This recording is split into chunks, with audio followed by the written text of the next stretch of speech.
पण 4-5 बैठका लागल्यामुळं शेवटच्या टप्प्यामध्ये आपण या ठिकाणी आलो. उद्याच्या निवडणुकीच्या दृष्टीनं आपल्याला अत्यंत महत्वाची कामगिरी त्यामध्ये बजवायची आहे आणि विशेषतः जी कामगिरी बजवायची आहे ती माझ्या मुस्लिम बांधवांना बजवायची आहे. तर एका बाजूला जातीवादी संघटना आहे, तर दुसऱ्या बाजूला जातीवादी संघटनेच्या विरुद्ध संघर्ष करणारी मंडळी आहे. आता त्याच्यामधून आपल्याला या नगरपालिकेमध्ये जे काय आपण 7-8 वर्ष भोगतोय त्याच्यातून ही नगरपालिका त्या यंत्रणेच्या हातातून जर आपल्याला वाचवायची असेल तर उद्याची निवडणूक ही अत्यंत महत्वाची निवडणूक आहे.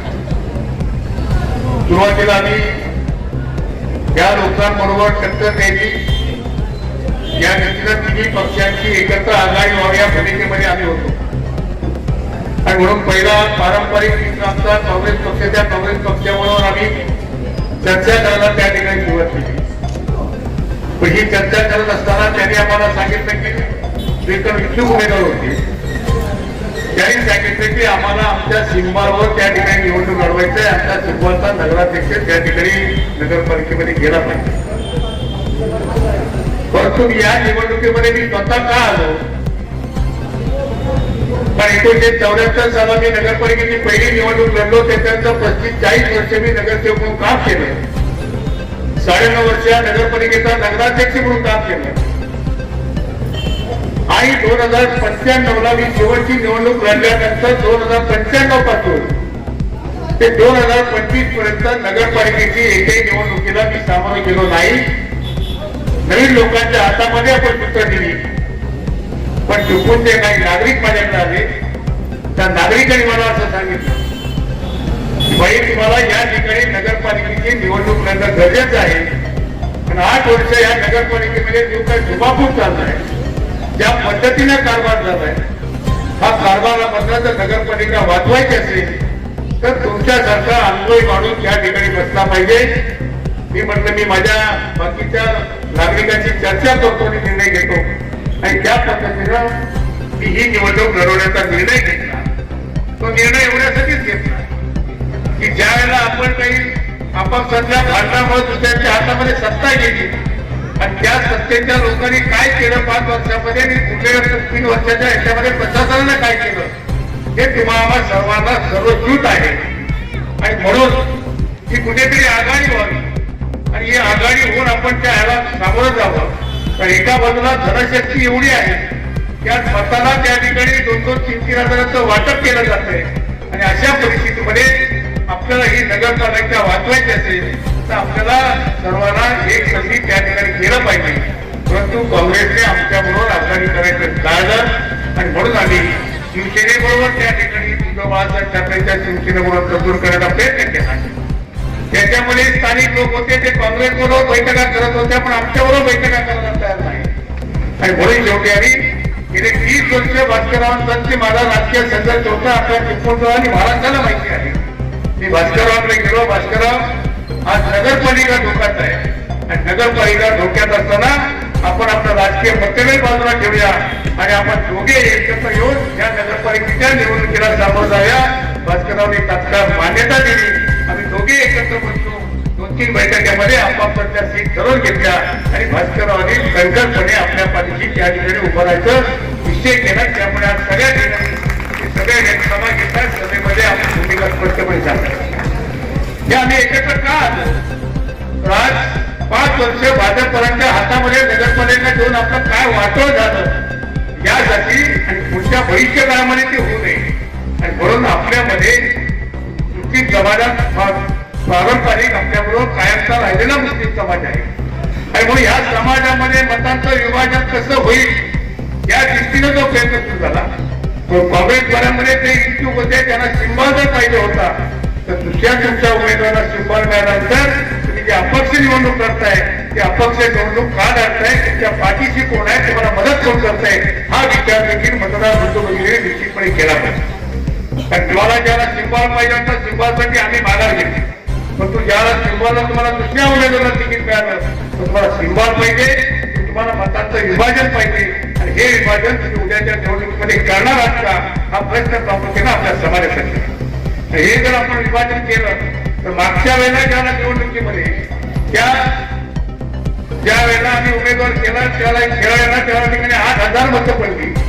आम्ही जो उमेदवार उभा केला होता त्याला 5,000 मतं पडली आणि अपक्ष उमेदवार जो तुमच्या समाजापैकी राहिला होता त्याला 3,800 मतं पडली. या दोघांची मतांची जर बेरीज केली असती तर खेळायला त्या ठिकाणी आली नसती आणि नगरपालिकेचं वातावरण झालं नसतं. परंतु ही वेळ पुन्हा आपल्याला पुनरावृत्ती करायची आहे का हा प्रश्न आपल्या मनाशी विचारा आणि उद्याच्या निवडणुकीला त्या दृष्टीनं प्रयत्न करा. आज जी विकासाची कामं झाली, विकासाची कामं लोकांना कितपत महाराजांचे कितपत बरोबर आहे हा विचार देखील केला पाहिजे. उत्तर भागामध्ये बघायची गेलो तर त्या ठिकाणी पार्किंग झाले. डेव्हलपमेंट प्लॅनच्या दृष्टीनं आपल्याला भविष्यामध्ये शहर कसं वाढणार आहे या दृष्टीनं प्लॅनिंग करावं लागतं. पण तिथपर्यंत जाण्यासाठी जवळजवळ आपल्याला आणखी 15-20 वर्षाचा कालावधी आहे. ज्याला तिकडची वस्ती वाढेल त्याला पार्किंगची गरज होती. पण आज त्या ठिकाणी पार्किंगवर लाखो रुपये खर्च करण्यात आले पण त्या पार्किंगमध्ये एकही वाहन उभं राहत नाही. त्या ठिकाणी महिला भगिनी आपल्या त्या ठिकाणी गहू तुकट टाकतात आहेत, तांदूळ तुकट टाकतात आहेत, पापड तुकट टाकतायत. त्या पापड चुकवण्यासाठी आम्ही लाखो रुपये खर्च केले का हा प्रश्न आपण प्रत्येकाला विचारला. आणि म्हणून त्या ठिकाणी आता सगळ्या कंपाऊंड वॉल होत आहे. कंपाऊंड वॉल मध्ये झटपट पैसा मिळतो. त्या नगरपालिकेमध्ये आम्ही निवडून जाणार आहोत. त्या नगरपालिकेमध्ये उद्या आम्ही बसायचं होतं त्याचा कोणी विचार केला नाही. ते नगरपालिका कोसळायला झाली. त्या ठिकाणी ती इमारत वापरायला अयोग्य अशापैकी आर्किटेक्टने टाकण्यात दिलाय.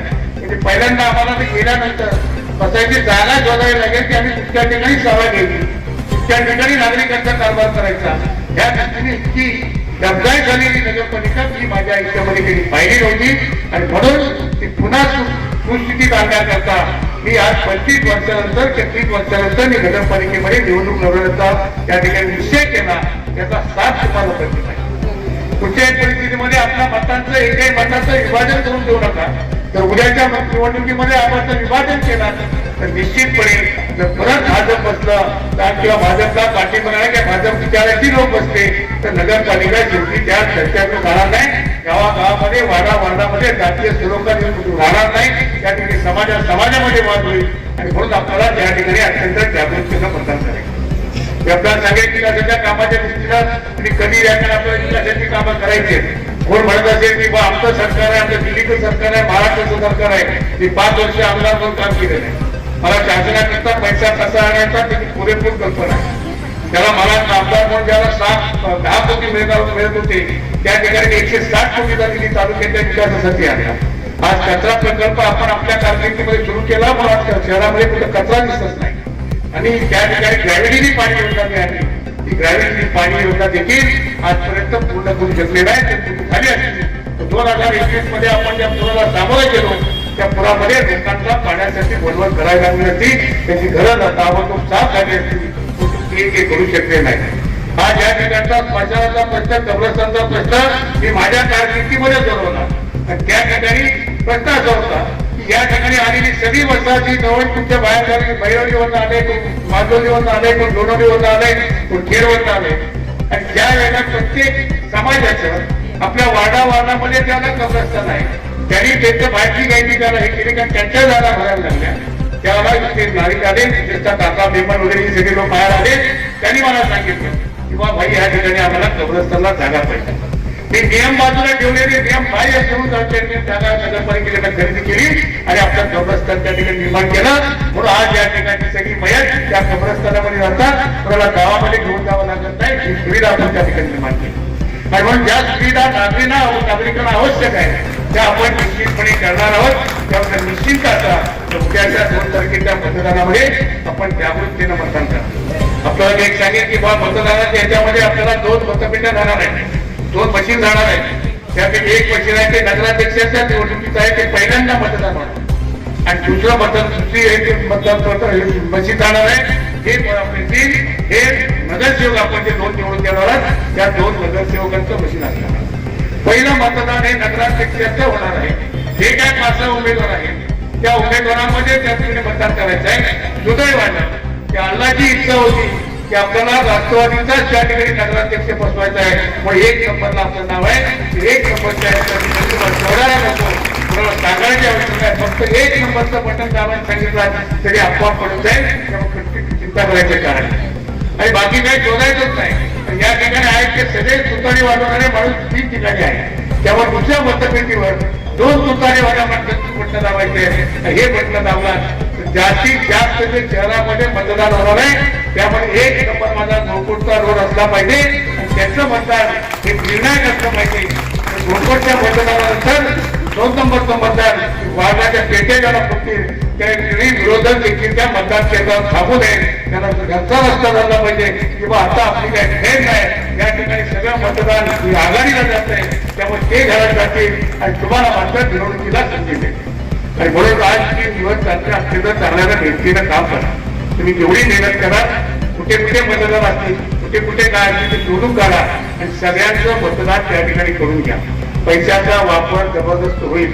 माझ्या तरुण मंडळींना सांगेन की हा पैसा एका दिवसासाठी आहे. 5 वर्ष तुम्हाला सगळा त्रास सहन करावा लागेल. 5 वर्ष या ठिकाणी जर सत्ता बदलली तर आज उद्याच्या एका नगराध्यक्षाच्या निवडणुकीसाठी सरकार एवढं घाबरलंय की उद्या परवा काही उपमुख्यमंत्री इथे येत आहे आणि उपमुख्यमंत्र्यामधून जर तुम्हाला इथे यावं लागलं एका नगरपालिकेसाठी तर तुमची किंमत काय नाही. तुम्ही म्हणताना आम्ही कामं केलं असतं तर तुम्हाला येण्याची गरज पण नव्हती. पण तुम्ही जेव्हा येत आहे त्याला तुमचं लक्षात आलंय या ठिकाणी आपला नगराध्यक्ष येऊ शकत नाही. हा आघाडीचाच नगराध्यक्ष होणार ही खाती बाळगल्यामुळे शेवटचे हालचाल म्हणून तुम्ही या ठिकाणी येत आहे. पण किती काय झालं तरी आपण त्या ठिकाणी जागृत राहा आणि महिला भगिनींना सांगेल या मतदानाला आपल्याला किमान एका मतदारांना मतदान करण्यासाठी 2 मिनिटं जातात. त्यामुळे सकाळी 7:30ला जे मतदान चालू होणार आहे त्या 7:30ला पहिल्या रांगा मारायचं लावायचं असतील तर महिला भगिनीचे नाव घरातली कामं सुरू होण्यापूर्वी आधी महिला भगिनींनी मतदान करून घ्या. कारण शेवटी मग आम्ही जेवणात लागलो बाकी जेवढं होत आहे बाकी जेवणाचे भांडी घासायचे पण त्याच्यातून जर आता झोपून झालं तर 2 मिनिटं एक कागद विद्यार्थी घेतोय मग मतदानात आहे असं काय करू नका. पहिलं मतदान करून घ्या मग जेवणाला लागा. संध्याकाळी 5:30 वाजता ज्या लाईन मध्ये आपण उभं राहणार आहे त्या ठिकाणी सगळ्यांना टोकन दिलं जाईल आणि मग टोकन दिलेल्या लोकांना सगळ्यांना मतदानाचा हक्क त्या ठिकाणी बजावता येईल. परंतु हा हक्क बजावताना त्या ठिकाणी 10 वाजतील 11 वाजतील 11:30 वाजतील जोपर्यंत मतदान आठवत नाही तोपर्यंत ती मतदानाची प्रक्रिया राहील. नाहीतर महिला भगिनी तिथं लाईन मध्ये असत्या 7:30 वाजल्यापासून म्हणते आता आम्हाला जेवण करायचं आहे दूध पेटवायचं त्या ठिकाणी आता काय आम्ही निघून जातो. त्यामुळं आधी पहिल्यांदा महिलांचं म्हणून मतदान करा. पुरुष मंडळी जरी आपली 11 वाजता घरी आली तरी महिला भगिनी निश्चितपणे आपल्याला जेवण गरम करून घेईल. काय काळजी करू नका. पण मतदानाचा हक्क मात्र निश्चित बसला. तुमच्या मतदानावर उद्याच्या निवडणुकीचं भवितव्य अवलंबून आहे. उद्याचा 3 दिवस फक्त माझ्यासाठी मेहनत करा, माझ्या सहकार्यांसाठी मेहनत करा. 5 वर्ष तुम्हाला किती कामं असतील किती अपुरी कामं असतील त्यात बऱ्याच ठिकाणी बघतोय की आतमध्ये रस्ते सुद्धा जे खराब झाले. मी कोणा एका हात मारला गेलो होतो त्या ठिकाणी मला चिखलात जावं लागलं. ही परिस्थिती जर 8 वर्षामध्ये आपण काही सुधरत नसेल की आपल्याला 5 वर्षामध्ये सुधारायचे. कुठच्याही कॉन्ट्रॅक्टरला त्या ठिकाणी कमिटमेंट केली जाणार नाही. त्या ठिकाणी निश्चितपणे क्वालिटी सांभाळली जाईल. या ठिकाणी 33% बिलोचे कॉन्ट्रॅक्टिंग कामं करतात. आज कॉन्ट्रॅक्टर जर 33% बिलोनं काम करून काम करतो ते परत आणखी यांना 20% कमिशन देऊ. पण निश्चितपणे आता इंजिनियर तरी चुकीचे एस्टिमेट करतोय किंवा एक तर आतमध्ये काहीतरी 60 तरी होते. हे सगळी धुलाई आपल्याला नगरपालिकेत केल्यानंतर त्या ठिकाणी करायचे आहे आणि पुन्हा प्रशासन योग्यपणे कार्यक्षम मी होतो त्याला जसं होतं तशा पद्धतीनं आपल्याला सुरुवात आणायचं आहे. आणि आणण्यासाठी तुम्हाला सगळ्यांचं सहकार्य आम्हाला अपेक्षित आहे. सहकार्य करून करा. 3 दिवस तुम्ही मेहनत करा. पुढची 5 वर्ष आम्ही मंडळीसाठी मेहनत करतो. या वेळेचं पॅनल आम्ही सर्व चांगले लोक त्यामध्ये दिले. काही डॉक्टर्स आहेत, काही वकील आहेत, काही रिटायर्ड शिक्षक आहेत, शिक्षिका आहेत. चांगल्या प्रकारे काम करायचे. लाईन्समध्ये काम करणे, सामाजिक संस्थेमध्ये काम करणे, काही सामाजिक संस्थे इतर संस्थेमध्ये काम करणे असे ज्यांना अनुभव आहे आणि ते आर्थिकरित्या सक्षम आहेत अशा लोकांना आपण उमेदवारी दिल्या. त्यामुळे कोणी पैसा खाण्याचा प्रश्न येणार नाही आणि खाण्याचा प्रयत्न केला तर तुम्ही खाऊन देणार नाही. थोडा विश्वास बाळगा आणि अत्यंत चांगल्या प्रकारचा कारभार शहराचा करूया. आणि पुन्हा एकदा हे जे काही जातीवादी संघटना नगरपालिकेमध्ये घुसू पाहते त्याला आपण बाजूला रोखण्याचं काम करूया. एवढं काम करा. पुढची 5 वर्ष माझ्यावर सोडा. पुढच्या 5 वर्षामध्ये निश्चितपणे आपली जी कामं असतील ती कामं आम्ही मार्गी लावू. एवढं अभिवाचन या ठिकाणी देतो.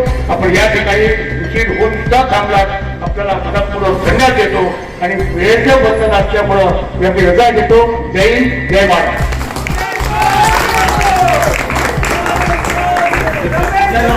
वेळ कमी आहे.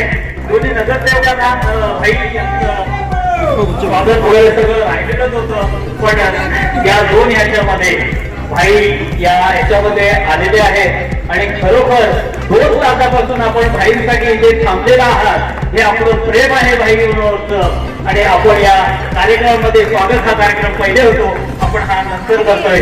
धन्यवाद भाई, आम्ही सगळे तुमच्या पाठीशी आहोत. रमेश भाई आगे बढ़ो, रमेश भाई आगे बढ़ो, शोभा भाई आगे बढ़ो, रुकर भाई आगे बढ़ो. त्याबद्दल धन्यवाद.